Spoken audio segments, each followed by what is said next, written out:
All right, guys. Hey, how you doing? It's been a minute, especially for this guy.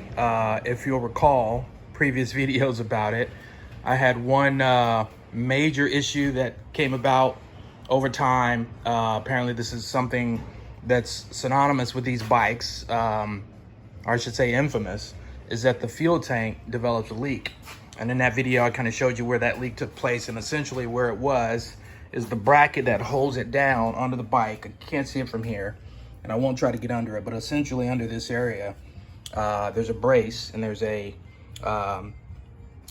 bolt that runs through it that holds it down on the frame.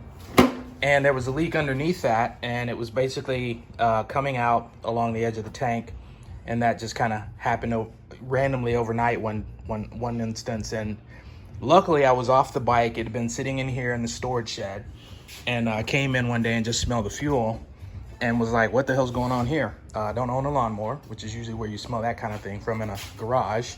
So I figured it had to be the bike. It wasn't this guy, because, yeah, anyway. So got that resolved, ended up buying a new tank from an 06 and had to have it painted.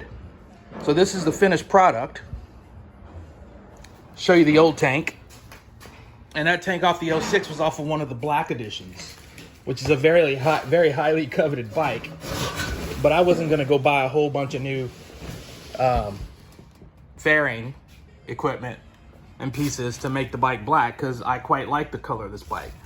Actually, now that I have this up, you can see where the issue was. So this is where the leak generated or originated.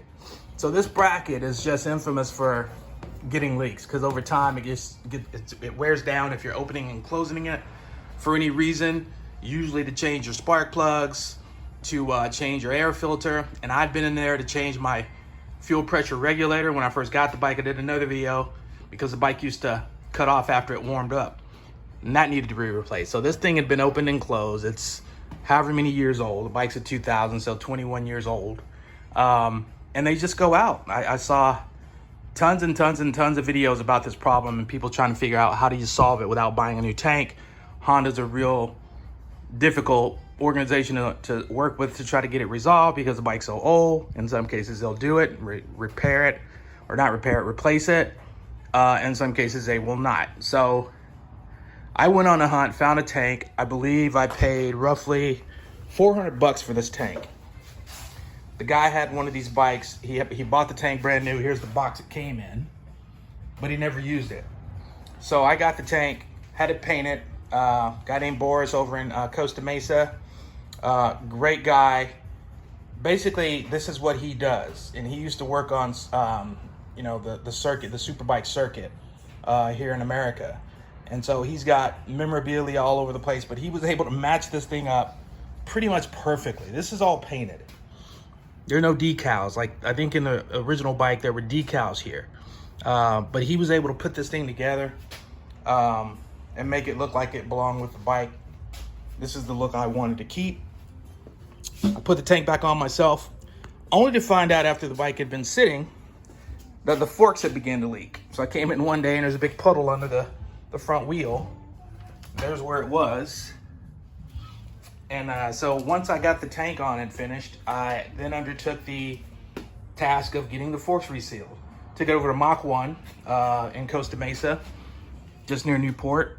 They've been around for quite a while. Got that done for me for a day. All in with these repairs, buying the tank, having the tank painted, having the forks resealed. I'm probably about $1,300 in. I bought this bike for dirt cheap. So that was not really a big undertaking in my mind. And I mean, you look at the bike and it's a very, very nice piece of history. So for me, if it's nothing else, it's a trophy piece. So I just put all this back together, put the forks back on over the weekend, put the tank back together a couple of months ago. So it's been running. Had to put a new battery, obviously, because it had been sitting. Took it out the other day just to see how it was doing, and it's running like a champ. Everything's fine for now. Where's the wood? Don't have any wood, knock on metal. Everything's fine. Runs great.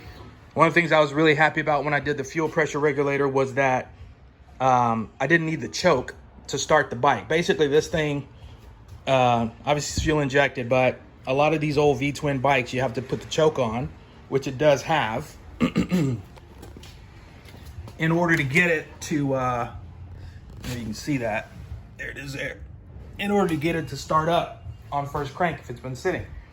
Beauty of this bike, after I put the fuel pressure regulator on, don't need to do that. It just fires up.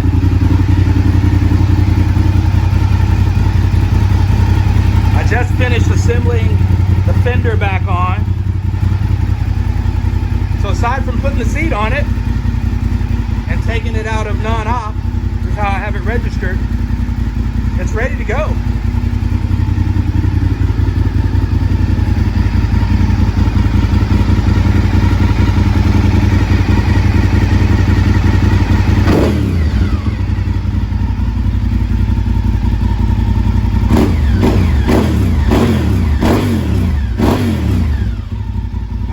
That sound.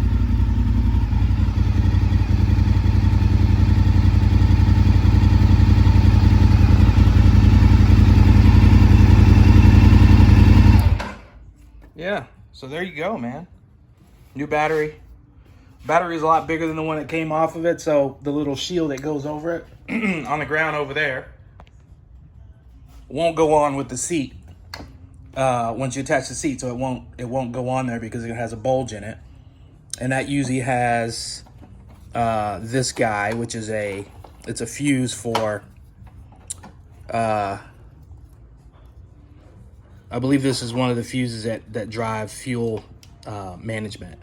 So this usually sits on that box, but I just took it off. All it is a casing. It just clips in, has no real purpose sitting in there. So not an adverse situation. I did, while putting the battery in, have a little bit of a snafu and blew a fuse in the main fuse area, so I got to replace my my horn fuse.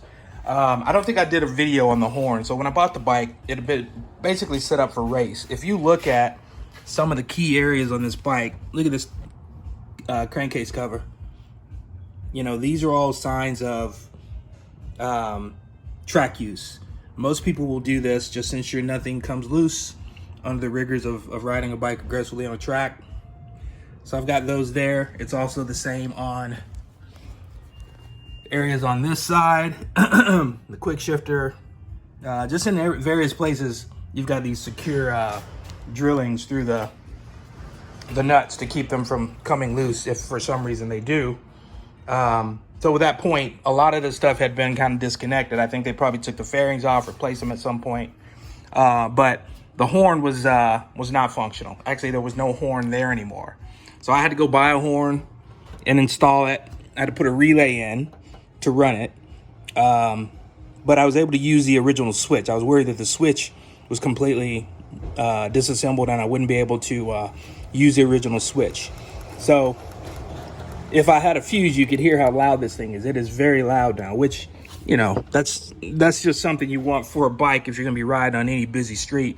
People need to hear your ass. So aside from that, I put a speed healer on it because the speedometer wasn't reading accurately, probably because the sprockets have been changed out at some point. I'm pretty sure they have. I actually have an old one on the ground over there that came in a box full of things that I also got with this bike. So lots of stuff was done to this bike.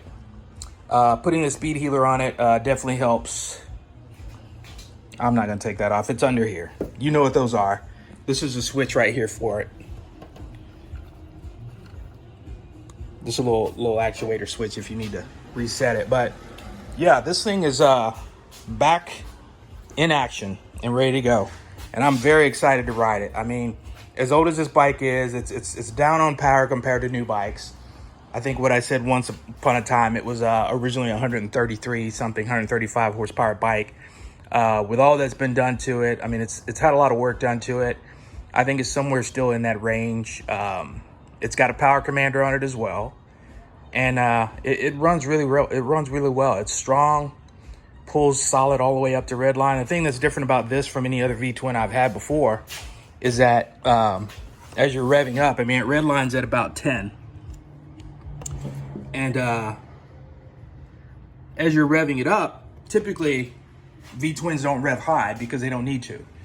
However, this bike is very similar to the inline engines that you got to rev it all the way to wherever its red line threshold is to get the most out of it. So I'll find myself up at 8,000 RPMs and still pulling, and I'll twist that throttle just a bit more and the bike just lunges.